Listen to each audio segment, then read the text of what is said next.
இது தொடர்பாக செய்தியாளர் மகாலிங்கத்திடம் கூடுதல் விவரங்களை பெறலாம். மகாலிங்கம், முதலமைச்சர் கொண்டு வந்திருக்கக்கூடிய தனி தீர்மானத்தின் முக்கியமான சாராம்சங்கள் என்ன?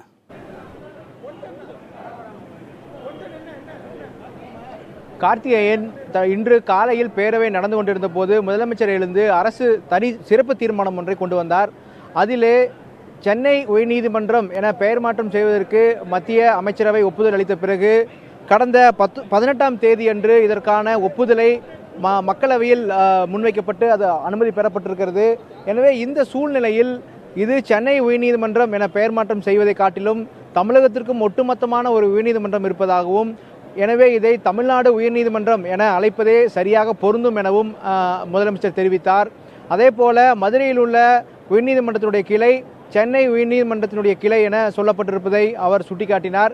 எனவே தமிழகம் முழுமைக்கான செயல்பட்டு வரும் இந்த உயர்நீதிமன்றத்தை தமிழ்நாடு உயர்நீதிமன்றம் என அழைப்பதுதான் சரியாக பொருத்தமாக இருக்கும் என அவர் தெரிவித்து இந்த தீர்மானத்தை நிறைவேற்றுவதாகவும், இந்த தீர்மானத்தை அனைவரும் ஏற்றுக்கொண்டு அதை நிறைவேற்றுவதற்கு உதவி செய்ய வேண்டும் எனவும் அவர் ஒரு கோரிக்கையை முன்வைத்தார். தற்பொழுது அதை அடுத்து பேசி வரும் உறுப்பினர்கள் பலர் இந்த தீர்மானத்தை ஆதரவாக தொடர்ந்து பேசி வருவதை பார்க்க முடிகிறது. கார்த்திகேயன், புதுச்சேரிக்கும் சென்னையில் இருக்கக்கூடிய உயர்நீதிமன்றம் தான் பொறுப்பாக இருக்கிறது. அந்த அடிப்படையில் அந்த மாநிலத்திற்கு இருந்து அந்த ஆதரவான கருத்துக்கள் வருவதற்கான சூழல் இருக்கிறதா? இதை எப்படி தமிழக அரசு எதிர்கொள்ளும்?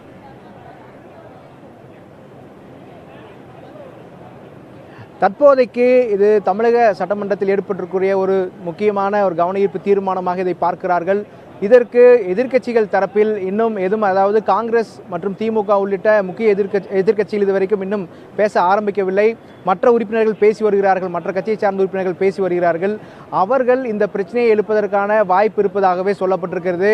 இருந்த போதிலும் தமிழ்நாடு உயர்நீதிமன்றம் என அழைக்கப்படுவதை பல சட்டமன்ற உறுப்பினர்கள் வரவேற்று தொடர்ந்து பேசி வருவதையும் கவனிக்க முடிகிறது. அது மட்டுமல்லாது இவர் சொன்ன இந்த தீர்மானத்தை தொடர்ந்து ஆதரிக்கும் போக்கை திமுக எடுத்துள்ளதாகவும் தகவல்கள் வந்திருக்கிறது. அதாவது சட்டமன்றத்திலிருந்து வரும் தகவல்கள் திமுக இந்த தீர்மானத்தை ஆதரித்துள்ளதாகவும் தகவல்கள் சொல்லப்பட்டிருக்கிறது. அதாவது கடந்த 2016ஆம் ஆண்டு மத்திய அரசாங்கம் ஒரு சட்ட முன்வடிவை ஒன்று கொண்டு வருகிறது. அந்த சட்ட முன்வடிவு என்னவென்றால், அதாவது கொல்கத்தா, மும்பை, சென்னை, மெட்ராஸ் ஆகிய பெயர்களில் இருக்கும் உயர்நீதிமன்றங்களை அந்தந்த மாநிலங்களுடைய பெயர்களாக மாற்றிக்கொள்ளலாம் என்ற ஒரு சட்ட முன்வடிவு கொண்டு வரப்படுகிறது. அந்த சட்ட முன்வடிவின்படி 19/7/2016 மக்களவையில் அது அறிக்கையாக தாக்கல் செய்யப்படுகிறது. அந்த அறிக்கை தாக்கல் செய்யப்பட்டதிலிருந்து அந்தந்த மாநிலங்கள் அந்தந்த விருப்பப்பட்ட மொழிகளில் அல்லது மாநிலத்தினுடைய பெயர்களில் அந்த நீதிமன்றத்தின் பெயரை மாற்றிக்கொள்ளலாம் என அறிவிக்கை சொல்லப்பட்டிருந்தது.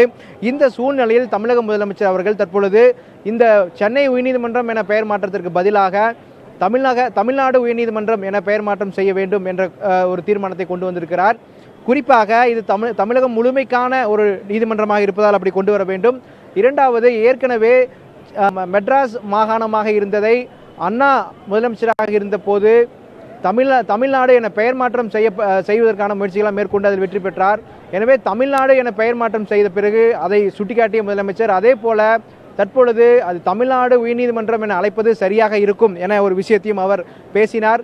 தற்பொழுது தொடர்ந்து காங்கிரஸ், திமுக உள்ளிட்ட எதிர்க்கட்சிகள் இந்த தீர்மானத்துக்கு ஆதரவாக பேசி வருவதாக தகவல் கிடைத்திருக்கிறது. கார்த்திகேயன், தற்போது தீர்மானம் நிறைவேற்றப்பட்ட நிலையில இதுக்கப்புறம் பின்பற்றக்கூடிய நடைமுறைகள் என்னென்ன?